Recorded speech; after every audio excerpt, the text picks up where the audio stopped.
Welcome everybody. In this Python tutorial, we're going to go over the round function, the floor function, the ceiling function, and the truncate function. The first thing we want to do is import the math module. We're going to need that for the floor, ceiling, and truncate. Now let's move on to our first example using the round function. We're going to use a print to display our rounded numbers to the screen. And inside the print, we're going to call up our round function. And inside the round function round brackets, it takes two arguments, the number you want to round and the number of digits or decimal places you want to round to. So let's use our num1, which is pi, to 6 digits. Then a comma, and for the second argument, for this first example, let's just round to 2 decimal places. Okay, we select this and run it. We can see over here in the console, we get pi to 2 digits. Let's go over a few more examples, and you're going to notice that this round function follows the normal rules for rounding. So for our next example, let's just say you want to round it to 3 decimal places. So let's put in a 3 for our second argument. Select it and run it. And you can see we get 3.142. And you can see here, the third digit was a 1, but since the following number is a 5, it rounds up and becomes 3.142. Now let's say we want to round it to 4 decimal places. We just change that second argument to a 4, select it and run it. And we get 3.1416. And as you can see, that number was a 5, but since the following digit is a 9, it rounds up, and we get 3.1416. Now just a reminder, if you're using the Spyder IDE and you want additional information on a function, you can just click on it, like that, and then hit Command-I. And you can see there we get the information for the round function. Okay? Moving on to our floor function. The floor and ceiling functions are simple concepts, however they can be just a little bit tricky to explain. So we're going to use our number line here in some of our floor and ceiling examples to help us explain. So the floor function returns the largest integer less than or equal to x.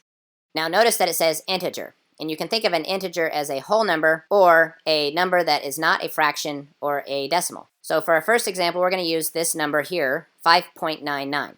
So again, let's use a print to display our results using the floor function.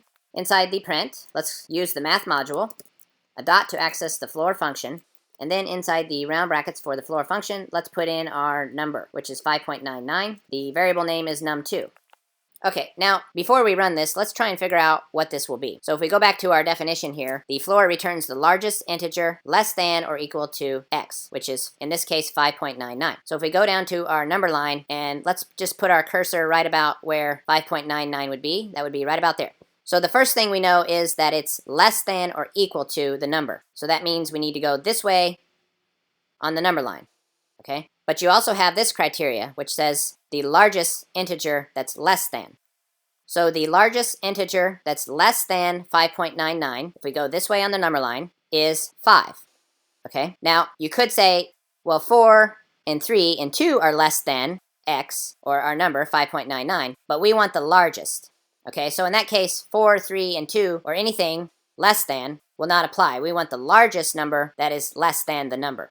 Okay? So again, we're right about here on the number line, almost right at 6. We know that the criteria is less than 5.99, so we have to go this way on the number line. We know it has to be an integer, which is, again, like a whole number or a number with no decimal places. Okay, so we come to 5, and as we said, we could go farther down on the number line, but it has to be the largest integer, less than, okay? Okay, so having said that, let's go ahead and run our code. And by kind of working that out on the number line, we figured out that the answer should be 5. So if we run this, let's hope we get 5 over here in the console. Okay, and we do. Okay, so for our next example, what if you are working with a negative number? So let's go ahead and plug in our negative number, negative 5.5. And let's try and work this out on the number line. Okay, so again, we go back to our definition, the largest integer less than or equal to the number, negative 5.5. Negative 5.5 is right about here on the number line. So we know that the floor has to be less than x, so it has to be less than negative 5.5. Now again, when you say less than on the number line, you have to go this way to the left. But remember, you have to throw in this criteria, the largest integer. If we're here on the number line at about 5.5, it's less than negative 5.5. We have to go to the first largest integer to the left. So 6 is an integer, and it is the largest. Now again, you could go to negative 7 or negative 8, but negative 6 is larger, so that should be your answer. So let's select our code and run it. and we get -6, as we expected, okay? So if you ever want a better intuitive sense of what the floor is doing, you can use this number line to help. Let's move on to the ceiling, and you're going to see that the ceiling is very similar to the floor, except that you go the other way. So the definition for the ceiling is it returns the smallest integer greater than or equal to x. Okay, so for our first example, we went ahead and just used the same number as before. We used 5.99. Let's use a print to display, call the math module, use a dot to access the ceil, which is short for ceiling.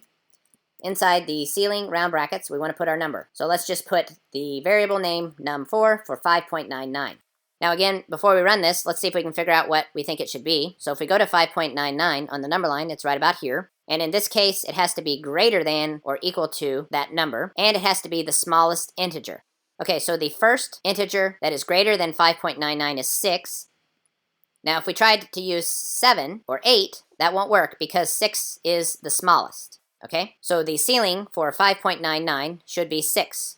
Let's go ahead and select our code and run it, and we get back 6. That's good. Now let's move on to an example using a negative number. So inside our print, using the math module and the ceiling function, let's change this from num4 to num5. And again, let's try and figure out what this should be using the number line. So if we go to -5.5 on the number line, that puts us right about here. We know that the ceiling has to be greater than or equal to x. So greater than a negative number on the number line goes this way, to the right, but it also has to be the smallest integer. Okay, so if we go this way on the number line, that takes us to -5. And to meet the criteria for the smallest integer, we would stay here at -5. And you might think, oh, well, -4 is a smaller number, but it's not because we're dealing with negatives. -5 is actually a smaller integer than -4. Now, of course, when you're dealing with positives, 4 is less than 5, but when you're dealing with negatives, -5 is smaller than -4. So -5 meets the criteria of being greater than or equal to -5.5, and it is the smallest integer. Okay, so let's go ahead and select our code. And to find the ceiling for -5.5, as we said, by using the number line, this should be -5. Let's run it. Okay, and you can see over here in the console, we get -5. That's good. Now let's move on to our truncate examples. To display the results using the truncate, let's use a print. And let's access our math module. And then the truncate function. And inside the truncate function round brackets, let's use our first example, which is 5.99. We're just using the same numbers, and use the variable name number6. Okay, now before we run this, let's go ahead and select our truncate function and hit Command-I. And you can see over here in the help section, you get a little bit of information about the truncate function. I like to think of the truncate function as just cutting off the decimal part of a number. Okay, so in this example, we have 5.99. Using the truncate function, we should just get back 5 for our output. Let's select our code and run it, and you can see over here in the console, we get 5. Now let's change our argument for the truncate function to use -5.5. So let's put in our variable name num7, and again, if this just cuts off the decimal part, we should get back -5. Select it and run it, and we get back -5. Okay? Now, one more thing that you can do, which is somewhat similar to truncate, not exactly, but somewhat similar, is if you have a float number, for example, and you just want to turn that into an integer, or a whole number, or a number that's not a fraction or a decimal. Let's show you an example of how you can do that. Okay, so let's use a print, and let's put in the number 5.99, as we've been using all along. Now, if we want to turn that into an integer, we can just cast that as an int. So let's type out int, put that in the round brackets, and when we select this and run it, we should get back 5. Okay? So 5.99 cast as an int gives you 5. Okay, so that's all we have for this Python tutorial on the round function, floor function, ceiling function, and truncate functions. We'll be doing many more Python tutorials in the near future. Join us for those, and we'll see you next time.